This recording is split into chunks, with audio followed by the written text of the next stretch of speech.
আসসালামু আলাইকুম ওরহমতুল্লাহি ওয়াবারাকাতুহু। 1 মিনিট মাদ্রাসা ইউটিউব চ্যানেলে সম্মানিত দিনী ভাই বোনেরা, আমি আশা করি আল্লাহ তাআলার অশেষ রহমত এবং দয়ায় আপনারা ভালো আছেন, সুস্থ আছেন। আলহামদুলিল্লাহ, পবিত্র রজব মাস চলছে। এই মাসের পবিত্রতম একটি রাত জুমার রাত। শুধুমাত্র আল্লাহ তাআলারই দুইটি নাম কষ্ট করে মাত্র 9 বার পড়ে ঘুমাবেন। আল্লাহ তাআলা আপনার জীবনের সকল গুনাহ ইনশাআল্লাহ মাফ করে দেবেন, মনের যত নেক আশা পূরণ করে দেবেন এবং ঘুম থেকে উঠে আল্লাহ তাআলা চাহে তো আপনার মনের নেক আশা পূরণের সুসংবাদ পাবেন। আমি অনুরোধ করছি, রাতে ঘুমাতে যাওয়ার আগে মনের মধ্যে বিশ্বাস নিয়ে এই নাম দুইটি অন্তত 9 বার পড়ে ঘুমাবেন। এই উদ্দেশ্যে বা নিয়ত ভিডিওটুকু সম্পূর্ণ দেখুন। আব্দুল্লাহ ইবনে উমর রাদিয়াল্লাহু তাআলা আনহু বলেন, 5টি রাত এমন রয়েছে যে রাতের দোয়া ফিরিয়ে দেওয়া হয় না। সুবহানাল্লাহ। তার মধ্যে 1 নম্বরই হলো জুমার রাত, 2 নম্বর রজব মাসের প্রথম রাত, শাবান মাসের 14 তারিখ দিবাগত রাত অর্থাৎ শবে বরাতের রাত এবং ঈদুল ফিতরের রাত, ঈদুল আজহার রাত। এই 5টি রাতের দোয়া আল্লাহ তাআলা কখনোই ফিরান না। আমরা চেষ্টা করব দিনী ভাই বোনেরা যে এই 5টি রাতে যেন বেশি বেশি করে আল্লাহ তাআলার কাছে দোয়া করতে পারি, আল্লাহ তাআলার কাছে আমাদের মনের নেক আশাগুলো তুলে ধরতে পারি। এছাড়াও আমরা জানি যে রহমতের সময় বা প্রহর বলতে কিন্তু রাতের শেষ তৃতীয়াংশকে বোঝায়। আর এই সময়টিতে ওলিয়া আউলিয়ারা ইবাদত বন্দেগীর উত্তম সময় হিসেবে বেছে নিয়ে বেশি বেশি ইবাদত বন্দেগী করতেন। কোরআন তেলাওয়াত, জিকির, আজকার, নফল নামাজ আদায় করা ইত্যাদি আরও বিভিন্ন আমল করতেন। আমরা তাই এই সময়টিতে একটু চেষ্টা করব ঘুম থেকে উঠে আমলটি করার। যদি সম্ভব হয় তাহলে ঘুম থেকে উঠে সুন্দর করে ওযু করে 2 রাকাত সালাত আদায় করার পরে অন্তত এই দুইটি নাম অন্তত 9 বার পড়তে পারেন দিনী ভাই বোনেরা। অথবা আপনারা রাতে ঘুমাতে যাওয়ার আগে অন্তত কষ্ট করে বিশ্বনবী সাল্লাল্লাহু আলাইহি ওয়াসাল্লামের শেখানো পদ্ধতি অনুযায়ী ঘুমানোর যে সুন্নতি আমলগুলো রয়েছে সেগুলো করার পরে অন্তত এই দুইটি নামও অন্তত 9 বার পাঠ করে ঘুমাবেন। আর যদি সম্ভব হয় রহমতের যে সময়টির কথা বলা হয়েছে যে রাত 3টা থেকে ফজরের আগ পর্যন্ত, এই সময়টিতে উঠে কষ্ট করে অন্তত 2 রাকাত নামাজ আদায় করার পরে অন্তত আপনারা এই দুটি নাম 9 বার পাঠ করবেন।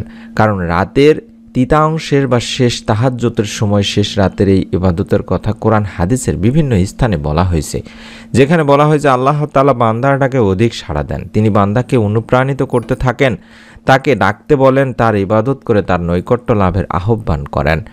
হযরত আবু হুরায়রা রাদিয়াল্লাহু তাআলা আনহু থেকে বর্ণিত, হযরত রাসূলুল্লাহ সাল্লাল্লাহু আলাইহি ওয়াসাল্লাম বলেছেন, আমাদের প্রতিপালক আল্লাহ তাআলা প্রতি রাতের যখন শেষ তৃতীয়াংশ অবশিষ্ট থাকে তখন প্রথম আসমানে অবতরণ করেন এবং বলতে থাকেন যে, হে বান্দা, আমার কাছে তুমি প্রার্থনা করো, আমি তোমার প্রার্থনা কবুল করব। আমার কাছে তোমার কি চাওয়া আছে চাও, আমি তা তোমাকে দান করব। আমার কাছে তোমার জীবনের গুনাহের জন্য ক্ষমা প্রার্থনা করো, আমি তোমার গুনাহ মাফ করে দেব, ক্ষমা করে দেব। সুবহানাল্লাহ। তাহলে বুঝতে পারছেন দিনী ভাই বোনেরা যে এই সময়টিতে আল্লাহ রাব্বুল আলামিন বান্দার ডাকে অধিক সাড়া দেন, বান্দাকে অনুপ্রাণিত করেন যে আমাকে ডাকো, তোমাদের কি চাওয়া আছে চাও, আমি তোমাদের চাওয়া পূরণ করে দেব, তোমাদের মনের নেক আশা পূরণ করব, তোমাদের গুনাহ মাফ করে দেব। সুবহানাল্লাহ। এই সময়টিতে তাই ইবাদত বন্দেগী বেশি বেশি আমি আমার দিনী ভাই বোনদেরকে করতে বলি। আর সেই সময়টিতে আমরা কষ্ট করে উঠে অন্তত আগে এই ছোট্ট দোয়াটি 3 বার পড়ে নিব, যে দোয়ার মাধ্যমে আল্লাহ তাআলা আমাদের জীবনের গুনাহ মাফ করে দেবেন।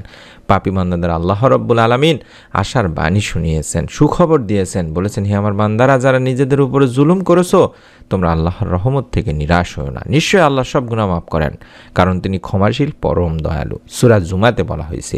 তাছাড়াও এক হাদিসে আবু হুরায়রা রাদিয়াল্লাহু তাআলা আনহু থেকে বর্ণিত, আল্লাহর রাসূল সাল্লাল্লাহু আলাইহি সাল্লাম বলেন, তোমরা যদি পাপাচার করতে, এমনকি তোমাদের পাপ আকাশের সীমা পর্যন্ত পৌঁছে যেত, অতঃপর তোমরা তওবা করতে, তাহলে আল্লাহ অবশ্যই তোমাদের তওবা কবুল করবেন।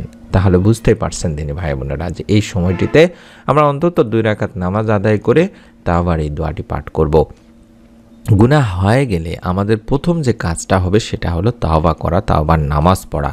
হাদিসে পাক আল্লাহ রাসূল সাল্লাল্লাহু আলাইহি ওয়াসাল্লাম এমনই বলেছেন, যদি কেউ গুনাহ করে ফেলে তারপর আল্লাহ তাআলার কাছে 2 রাকাত সালাত আদায় করার পরে অন্তত ক্ষমা প্রার্থনা করে, আল্লাহ তাআলা তাকে ক্ষমা করে দেন। সুবহানাল্লাহ, সুবহানাল্লাহ।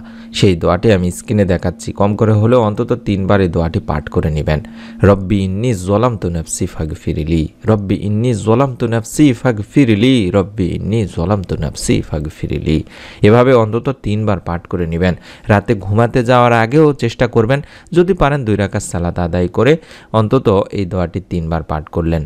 তারপরে ঘুমাতে গেলেন, অথবা শেষ রাতে যদি উঠতে পারেন, যে সময়টিতে বললাম রহমতের সময়, যেটাকে বলা হয় তাহাজ্জুদের সময়, বাংলাদেশের সময় রাত 3টা থেকে ফজরের আগ পর্যন্ত, অথবা এখন শীতের রাতে আপনারা চাইলে ফজরের 20 মিনিট বা আধা ঘন্টা আগে উঠে আপনারা সুন্দর করে উজু করে 2 রাকাত নফল নামাজ আদায় করতে করতে, একটু দোয়া দরুদ জিকির আজগার করতে করতে দেখবেন আজান হয়ে যাবে, তখন আপনারা ফজরের নামাজের জন্য প্রস্তুতি নিতে পারবেন।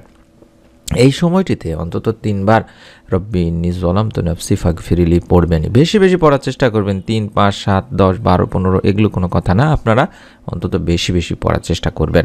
আমরা একটা সংখ্যা বলি যাতে করে আপনারা অন্তত আগ্রহ বাড়ে যে অন্তত আমরা এই দোয়ার আমলটি করব, কারণ এগুলো হচ্ছে সহিহ হাদিস কোরআন থেকে নেওয়া দোয়া। এখানে বলছে যে হ্যাঁ আমার রব, নিশ্চয়ই আমি আমার নফসের প্রতি জুলুম করেছি, গুনাহ করেছি, আপনি আমাকে ক্ষমা করে দিন।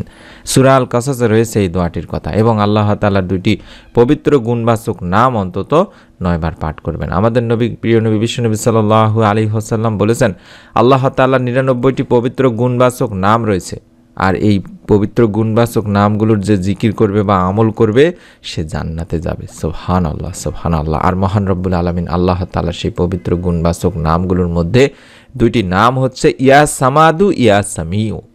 যে ব্যক্তি প্রতিদিন বা প্রতি রাতে ঘুমানোর আগে ইয়া সামাদু বা ইয়া সামিউ এভাবে অন্তত 9 বার পাঠ করবে, তারপরে কিছুক্ষণ আমল করে আল্লাহ তাআলার কাছে যদি কিছু চায়, তাহলে আল্লাহ তা কবুল করে নেন ইনশাআল্লাহ। আমলগুলো করে দেখতে পারেন দিনী ভাই বোনেরা। বলা যায় না কখন কোন আমলের ওসিলায় আল্লাহ রাব্বুল আলামিন আপনার দোয়া কবুল করেন, আপনার দোয়া কবুল হওয়ার সৌভাগ্য আপনাকে দিয়ে দেন, তা কেউ জানেন না। তাই অনুরোধ করছি, অন্তত মনের মধ্যে বিশ্বাস নিয়ে আমলগুলো করার চেষ্টা করবেন। আমি সংক্ষেপে সহজ করে বলে দিচ্ছি, আপনারা বাংলাদেশে যারা থাকেন তারা চেষ্টা করবেন ফজরের অন্তত আধা ঘন্টা আগে ঘুম থেকে উঠে সুন্দর করে উজু করে 2 রাকাত সালাত আদায় করার পরে কয়েকবার দরুদ ও ইস্তেগফার পড়ে অন্তত 3 বার রব্বি ইন্নী যালামতু নাফসি ফাগফিরলি, রব্বি ইন্নী যালামতু নাফসি ফাগফিরলি, রব্বি ইন্নী যালামতু নাফসি ফাগফিরলি পাঠ করবেন। এবং অন্তত 9 বার পাঠ করবেন ইয়া সামাদু ইয়া সামিউ, ইয়া সামাদু ইয়া সামিউ, ইয়া সামাদু ইয়া সামিউ, এভাবে অন্তত 9 বার পাঠ করবেন। ঠিক যদি রাতে ঘুমাতে যাওয়ার আগে আপনারা আমলটি করে ঘুমাতে যেতে চান, তাহলে ঘুমানোর আগে অন্তত 2 রাকাত সালাত আদায় করার পরে এভাবে আমলটি করবেন। আশা করছি আপনারা সকলে নিয়ত করেছেন মনে মনে। অন্তত ভিডিওটিতে একটি করে সুন্দর করে কমেন্ট করে অন্তত নিয়ত করে সাক্ষী রাখুন, যাতে করে আল্লাহ তাআলা নিয়তের ওসিলায় আপনার মনে নেক আশা পূরণ করে দেন। ভিডিওটি আপনার নিকট আত্মীয়স্বজনদের কাছে শেয়ার করে দিতে পারেন সওয়াব পাওয়ার উদ্দেশ্যে। পরবর্তী নতুন আমলের ভিডিও যাতে আপনার মিস না হয়ে যায়, মোবাইলে যেন পেয়ে যান, তার জন্য অবশ্যই চ্যানেলটির সঙ্গে থাকার অনুরোধ করছি। সকলে ভালো থাকুন, সুস্থ থাকুন। আমরা দোয়া করি রব্বুল আলামিন আল্লাহ তাআলা আপনাদের সকলকে এই ছোট্ট আমলের ওসিলায়, আপনাদের নিয়তের ওসিলায় আপনাদের মনের নেক আশাগুলো পূরণ করে দিন। আমিন। আসসালামু আলাইকুম ওয়া রাহমাতুল্লাহি ওয়া বারাকাতুহু।